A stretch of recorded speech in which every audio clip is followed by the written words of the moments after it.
Hello and good morning. Welcome to my YouTube channel. My name is Kirti Singh and today I'll discuss a very crucial topic from B.Ed programs course Curriculum Transaction, and it also comes under the inclusive education as a model. So our today's topic is team teaching. As the term defining their meaning themselves, team means a group of people who come together for a particular task, and teaching means transmitting knowledge and skills. So let's start our presentation with a popular saying of Henry Ford. Coming together is a beginning, staying together is progress, and working together is success. Now, introduction about team teaching. Team teaching, the idea originated in USA in 1954 and it found its way to develop courses. Team teaching can be defined as a group of two or more teachers working together to plan, conduct, and evaluate the learning activities for a small group of learners. To make this model successful, the teachers have to work together in a collaboration with one another. They have to work in team and consider the other equal. By working together in teams, they are required to meet the goals and complete the task. To make it successful, effective planning and systematic working is required.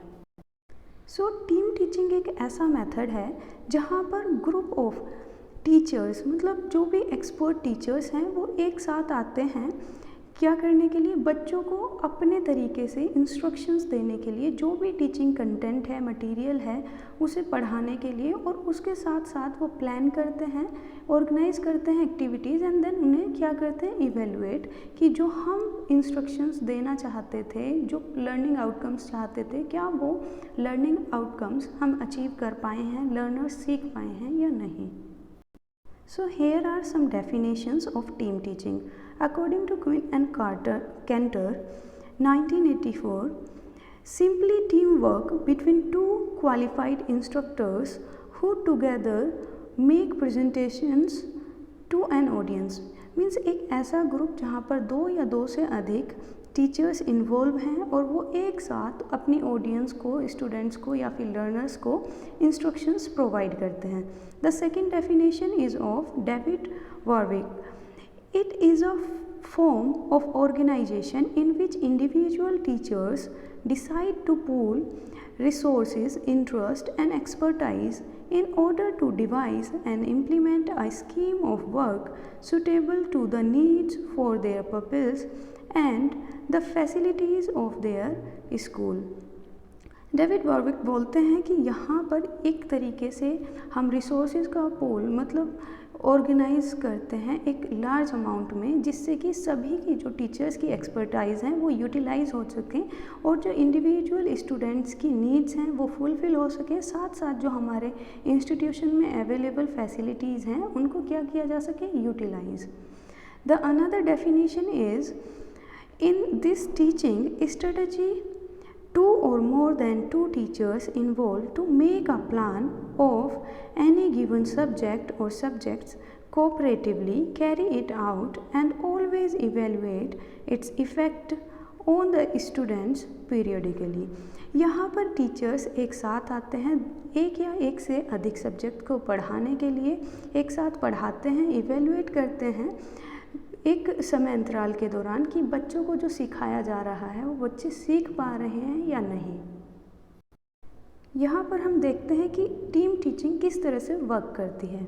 Team teaching involves a group of instructors working purposefully, regularly and cooperatively to help a group of students of any age. Means यहाँ पर जो teachers का group है वो एक साथ एक purpose के लिए वर्क करते हैं और रेगुलर वर्क करते हैं, एक दूसरे के साथ कोऑपरेशन करते हुए. और यहाँ पर किसी भी एज के स्टूडेंट्स हो सकते हैं, उनका नीड्स अलग हो सकते हैं, इंटरेस्ट अलग हो सकते हैं, तो सभी स्टूडेंट्स के नीड्स एंड इंटरेस्ट को फुलफ़िल करते हुए एक साथ वर्क करना है सभी टीचर्स को. Next, teachers together set goals for a course, design a syllabus, prepare individual lesson plans, teach students and evaluate the results. Teachers एक साथ जो कोर्स प्रोवाइड करने वाले हैं उसका ऑब्जेक्टिव डिसाइड करते हैं और सिलेबस डिज़ाइन करते हैं कि हमें सिलेबस में क्या चीज़ें रखनी है, क्या कंटेंट मटेरियल पढ़ाना है। उसी के आधार पर वो इंडिविजुअल लेसन प्लान्स बनाते हैं, उसके बाद स्टूडेंट्स को टीच करते हैं। देन अपने जो रिजल्ट्स आए हैं, मतलब जो आउटपुट आया है, स्टूडेंट्स लर्निंग की है, परफॉर्मेंस स्टूडेंट्स की, उसे इवेल्युएट करते हैं। Next, they share insights, argue with one another and perhaps even challenge students to decide which approach is better. Means यहाँ पर जो टीचर्स हैं वो एक तरह से कंस्ट्रक्टिव आर्ग्यू करते हैं एक दूसरे के साथ एंड स्टूडेंट्स को भी बोलते हैं कि वो फाइंड आउट करें कि कौन सा टीचिंग मेथड या टेक्निक उन्हें सूटेबल लगी या अप्रोच जो भी उन्हें अच्छा लगा, नेक्स्ट टाइम उसी के द्वारा उन्हें टीच किया जाएगा। Now, what are the objectives of team teaching? First is to improve quality of instructions. जब बहुत सारे टीचर्स, एक्सपर्ट्स एक साथ पढ़ाने के लिए आते हैं तो यहाँ पर क्या होता है, जो इंस्ट्रक्शंस हैं उनकी क्वालिटी इंक्रीज़ हो जाती है। जैसे कि एक टीचर पढ़ाएगा तो उसका एक सिंगल मेथड होगा, सिंगल तरीके से वो पढ़ाएगा, जिस तरह से वो मोनोटोनस हो सकता है।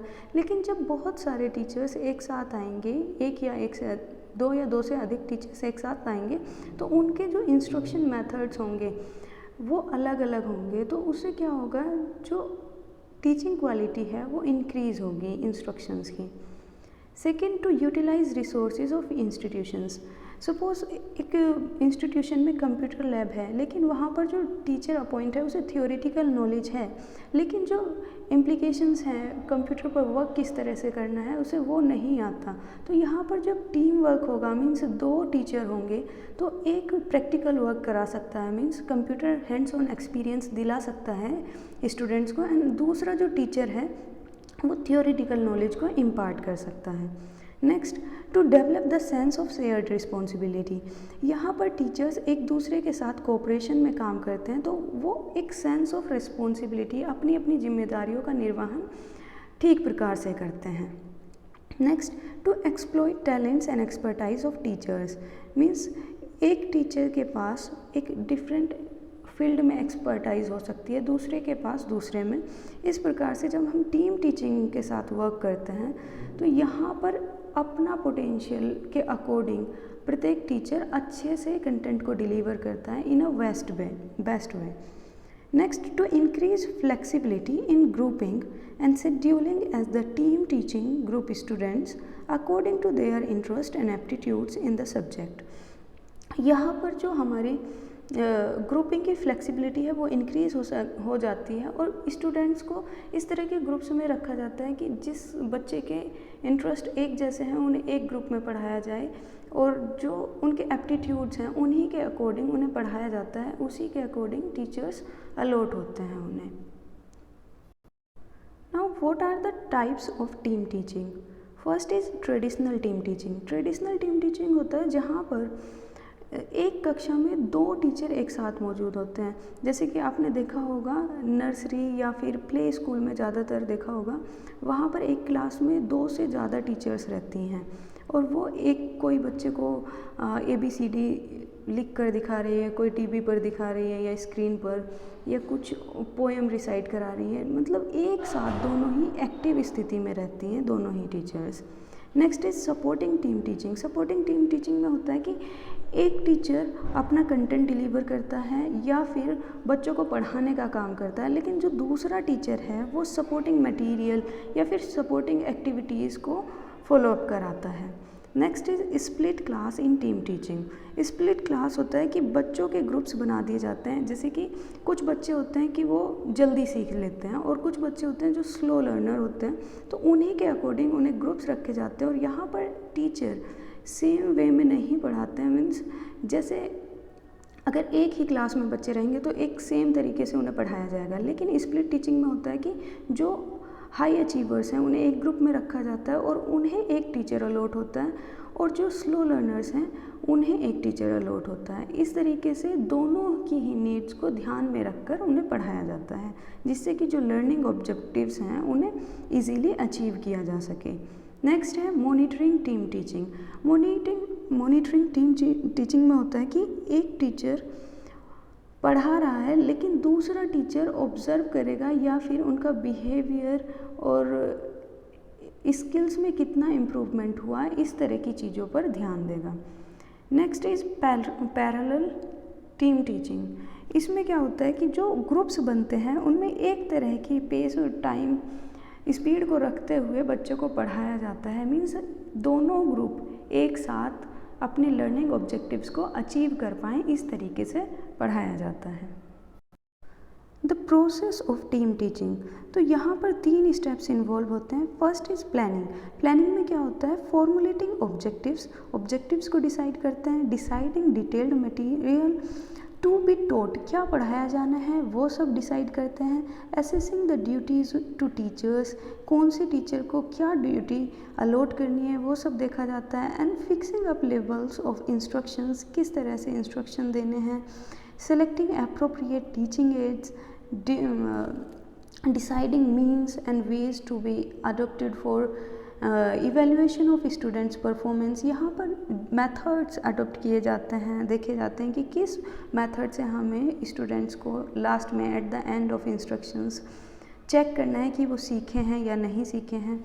नेक्स्ट स्टेप होता है ऑर्गेनाइजिंग। ऑर्गेनाइजिंग में होता है कि जो हमारे इंस्ट्रक्शंस हमने डिसाइड किए हैं कंटेंट मेथड, उसके अकॉर्डिंग से डिटरमाइन करना है कि हमें लेवल क्या रखना है अपने इंस्ट्रक्शंस का। और अप्रोप्रिएट कम्युनिकेशन स्ट्रेटेजी डिसाइड करते हैं यहाँ पर। और लेक्चर जो हमने डिसाइड किया था प्रेजेंट करने के लिए, उसका प्रेजेंटेशन होता है जो हमारे कॉम्पिटेंट टीम टीचिंग मेथड मतलब मेंबर्स होते हैं उनके द्वारा। और यहाँ पर ही बच्चों को मोटिवेशन और रीइंफोर्समेंट दिया जाता है और सुपरविज़न और गाइडेंस भी प्रोवाइड की जाती है जिससे कि वो अच्छे से लर्न कर पाएँ। नेक्स्ट स्टेप होता है हमारा इवैल्यूएटिंग। इवैल्यूएटिंग में होता है कि बच्चों को क्वेश्चंस या तो ओरली पूछे जाते हैं या फिर रिटन में लिखने के लिए बोला जाता है। और यहाँ पर एक डिसीज़न लिया जाता है कि बच्चे सीख पाए हैं या नहीं सीख पाए हैं। अगर नहीं सीख पाए हैं तो क्या डिफ़िकल्टीज़ रही हैं, उनको डायग्नोज किया जाता है और उसी के बेसिस पर रेमेडियल टीचिंग्स प्रोवाइड की जाती हैं। और यहाँ पर ही हम डिसाइड करते हैं कि अपना जो टीचिंग प्लान है हमें उसे रिवाइज़ करना है और वापस से ऑर्गेनाइज़ करना है कुछ फेजेस में, जिससे कि बच्चे अच्छे से सीख पाएँ और वापस से वही ऑर्गेनाइज़ करके नेक्स्ट इवैल्यूएशन टर्म आती है, मतलब इवैल्यूएशन स्टेप आता है। इसकी क्या क्या एडवांटेजेस हो सकती हैं, तो पहला है team work improves the quality of teaching as various expert approach the same topic from different angles. यहाँ पर जो टीचिंग की क्वालिटी है वो इम्प्रूव हो जाती है क्योंकि जो टीचर हैं सब अपनी एक्सपर्टाइज के अकॉर्डिंग बच्चों को पढ़ाते हैं। The presence of another teacher reduce student teacher personality problems. कभी कभी होता है कि एक बच्चा किसी टीचर के साथ कंफर्टेबल नहीं होता लेकिन दूसरे टीचर के साथ कंफर्टेबल होता है, तो यहाँ पर जो बच्चा है वो अच्छे से सीख पाता है in the presence of the teacher who's him or her like. Next is in an emergency, one team member can attend to problem while the class goes on. अगर इमरजेंसी में होता है कि एक टीचर जो है वो अवेलेबल नहीं है तो दूसरा जो टीचर है वो कंटिन्यू कर सकता है अपनी क्लास को जिस प्रकार से उन्होंने डिसाइड किया था पहले प्लानिंग फेज में, उसी तरीके से वो चला सकते हैं अपनी टीचिंग को यहाँ पर भी। It requires planning, skilled management, willingness to risk change and even failure, open mindedness, imagination and creativity. तो इतनी सारी जब स्किल्स रिक्वायर्ड होती हैं तो इससे क्या होगा, जो हमारे टीम टीचिंग टीचर मेंबर्स हैं उनके अंदर ये सारी स्किल्स डेवलप होती हैं। It reduces the burden on another teacher, means एक टीचर को जहाँ सारे टास्क करने होते हैं अभी वो टीम मेंबर्स मिलकर वो सारे टास्क को कंप्लीट करेंगे। Next is sometimes teacher learn new methods and gain some insight by looking at another teacher. Means as a human being we are social animal and learn from each other, so teachers also learn from each other. Means एक teacher किस तरह से अपना content deliver कर रहा है वो method दूसरा टीचर भी सीख सकता है अगर उसे लगता है कि ये मेथड बेस्ट है या मैं अपने मेथड को इनके मेथड से कंपेयर करके देखता हूँ तो इनका मेथड कुछ ज़्यादा अच्छा है, तो मैं अडोप्ट कर सकता हूँ या फिर अपने अकॉर्डिंग उसमें कुछ चेंजेस कर सकती हूँ या कर सकता हूँ। सो एज कोई भी चीज़ अपने आप में परफेक्ट नहीं होती, तो टीम टीचिंग में भी कुछ डिसएडवांटेजेस होती हैं। सो देखते हैं उन्हें। First is it is not always successful. हमेशा यह सक्सेसफुल नहीं होती हैं क्योंकि टीम मेंबर्स में कुछ क्लैशेस हो सकते हैं। Second, requires more time and energy. Means planning phase में, ऑर्गेनाइजिंग फेज़ में और इवेल्यूएशन फेज़ में कुछ ज़्यादा टाइम रिक्वायर्ड होता है। मीन्स कभी कभी होता है कि टीचर्स एक दूसरे से एग्री नहीं कर रहे होते हैं, तो एक पॉइंट पर पहुंचने के लिए थोड़ा समय लगता है इसमें और ज़्यादा एनर्जी वेस्ट होती है। Next is some teachers may have fear of getting less salary for more work. कुछ टीचर्स को लगता है कि मुझे ज़्यादा काम करना पड़ रहा है लेकिन जो मेरी सैलरी है वो दूसरे टीचर के ही बराबर है जो कम काम कर रहा है, तो इससे क्या होता है कि मुझे कम सैलरी मिल रही है मेरे काम के according. Next is lack of sufficient time for collaboration of work. यहाँ पर हो सकता है कि इतना टाइम ना मिल पाए कि अच्छे से वो प्लान कर सकें सारी चीज़ों को और इम्प्लीमेंट कर सकें। Next is lack of training and group dynamics exist. Group dynamics होता है कि किस तरह से एक ग्रुप एक दूसरे के साथ इंटरेक्ट करता है। मीन्स जो हमारे टीम मेंबर्स हैं, टीचिंग मेंबर्स हैं, वो किस तरह से एक दूसरे के साथ इंटरेक्ट करते हैं। हो सकता है कि वो पॉजिटिव वे में एक दूसरे के साथ इंटरेक्ट नहीं करते हैं, तो इससे क्या होगा, पुअर एफिशिएंसी हो जाएगी हमारे जो टीम टीचिंग मेंबर्स हैं उनकी, टीम टीचिंग की। Next is individual autonomy is lost. Means यहाँ पर हमें एक दूसरे को ध्यान में रख कर ही काम करना है। मीन्स जिस तरह से डिसाइड हुआ है उसी तरह से एक टीचर अपने अकॉर्डिंग इंस्ट्रक्शंस को ट्रांसमिट नहीं कर सकता। मीन्स जिस तरह से डिसाइड हुए थे कि मुझे आपको ये पढ़ाना है, आपको ये पढ़ाना है, तो उसी के अकॉर्डिंग करना है। अगर एक टीचर चाहता है कि मैं इस सब्जेक्ट को भी पढ़ाऊँ तो वो ऐसा नहीं कर सकता है। Next is it may lead to conflicting opinions. Means everyone has their own opinions, तो यहाँ पर हमारे व्यू पॉइंट्स अलग हो सकते हैं, तो उससे क्लेशेस हो सकते हैं। Now coming to the concluding part, as team teaching is a very good method in inclusive classroom as well as normal classroom, लेकिन कोई भी सिंगल मेथड प्रत्येक सिचुएशन में अप्रोप्रिएट नहीं होता, क्योंकि जो डिफरेंट मॉडल्स हैं, मीन्स टाइप्स हैं टीम टीचिंग के, वो डिफरेंट क्लासरूम में वर्क कर सकते हैं। मीन्स हमें जब टीम टीचिंग का टाइप डिसाइड करना है तो अपने अकॉर्डिंग डिसाइड करना है कि हमारे जो स्टूडेंट्स की नीड है, इंटरेस्ट है, वो क्या हैं, और दूसरा जो हमारा करिकुलम कंटेंट है वो किस प्रकार का है, उसी नेचर पर डिपेंड करता है। Thank you very much for listening the lecture.